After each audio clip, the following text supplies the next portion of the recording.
Right. So today we're going deep on Guantanamo Bay. Okay. And looking at some internet searches that we have about this place. Okay. And just trying to figure out, like, what is it about Guantanamo Bay that is so intriguing to people? Right. We've got a lot of different searches here. Some are very straightforward, like Guantanamo Bay. Okay. We've got some that are hinting at maybe some current events, like Trump Guantanamo. And then we have some really weird ones, like Lake and Riley Act summary. Interesting. Like, what is that all about? Yeah. So clearly this place is more than just a dot on the map. Yeah. So what do you think? Like, what's the pull here?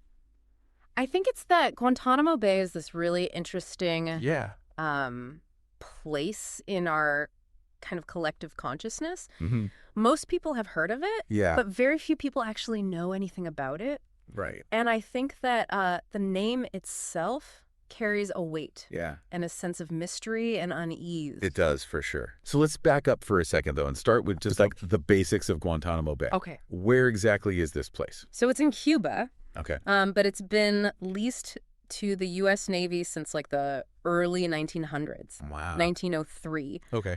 So it's this really strange geopolitical anomaly. Yeah. Where we have this like 45 square mile chunk of Cuba that's been under U.S. control for over a century. It's crazy. Yeah. Okay, so not your typical U.S. territory. No. And I think most people, when they hear Guantanamo, they think about the detention camp. Right.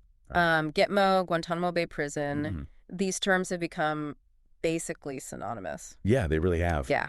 But we're seeing from these searches that it's more than that. More than that, yeah. Like there's Guantanamo is also a functioning naval base. Right. And Guantanamo Bay Naval Base has been around longer than the detention camp. Oh, wow. Okay, interesting. Yeah. So speaking of the detention camp, we've got some searches here that are tying Trump and Guantanamo together. Okay. So did his administration actually change anything there? That's a good question. Yeah. I remember there was a lot of talk. Right. Trump, he promised to load it up with bad dudes. Right. But despite that really strong rhetoric, no new detainees were actually sent there during his presidency. Huh. Okay, so more bark than bite. Yeah, I think his biggest impact was that he reversed Obama's executive order to close the camp. Okay. And that solidified its continued operation. Gotcha. So more of a symbolic impact than practical one. Yeah.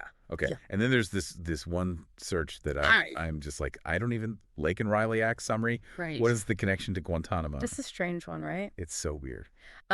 So the Lake and Riley Act is focused on child pornography. Okay. Making sure that victims have legal recourse. Okay. A connection to Guantanamo is strange. Yeah. But I think it probably stems from legal challenges that were brought forth on behalf of detainees who were minors when they were captured and sent to Guantanamo. Oh, wow. Yeah. That's a whole other... It's a whole other... Can of worms. Can of worms. Yeah. Okay.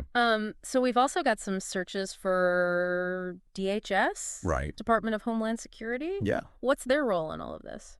So DHS is mostly involved in immigration and border security. Okay. I think in the context of Guantanamo, they're involved because they oversee the transfer of detainees who've been cleared for release to other countries. Oh, okay. So they manage that whole process. Exactly. Yeah. Okay. So we've covered like the where, the what, the who. Right. But let's get to like the heart of the matter here. Yeah. Like what makes Guantanamo such a controversial and ethically charged issue? I mean, Guantanamo has become kind of this focal point in discussions about human rights, due process, the line between national security and individual liberties, the indefinite detention of prisoners without trial, the use of controversial interrogation methods, the legal limbo that a lot of detainees face.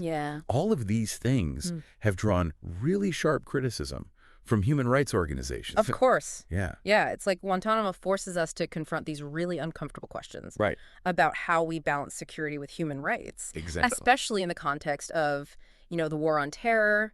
Like, it's easy to say we stand for freedom and justice. Yeah. But then when you get into these situations, it's like, are we really? It tests those principles, yeah. It really does, yeah. And we can't ignore the global impact either. Yeah. Absolutely not. I mean, Guantanamo has become, in a lot of ways, a symbol of American power. Yeah. And its potential for overreach. Right. It's been used as a recruiting tool by extremist groups and continues to fuel anti-American sentiment. Yeah, around the world. It's really become this lightning rod for all of these issues. It really is. It's amazing how this one place, Guantanamo, has become shorthand for such complex and weighty issues. It's the power of place names, right? They become loaded with meaning. They carry the weight of history, trauma, political baggage. Guantanamo is more than just a location. It's this symbol. It's a lightning rod for all of these debates about, you know, some of the most challenging issues. Totally. So now that we've gone on this deep dive with us, what do you think about Guantanamo Bay? Is it a necessary evil? Is it a regrettable chapter in history? Is it something else entirely? Keep exploring, keep questioning, and most importantly, form your own conclusions. Exactly. All right. That's it for our deep dive on Guantanamo Bay. Thanks for listening, and we'll see you next time. See ya. Bye. Today is your lucky day. Today is the day that our $3 website works for you, paying you directly to your PayPal daily. Imagine $3 ongoing continuous payments to your PayPal account. Imagine falling asleep and waking up to $300 in your PayPal account. How would this make you feel? How could this help you? What bills could you pay? What kind of fun could you have? What does that retirement look like now? All for a one-time payment of $3. This website is DFY done for you, fully built and completely hosted, and never stops collecting payments for you. You have spent $3 on coffee on a regular, but that coffee won't help you create multiple streams of income.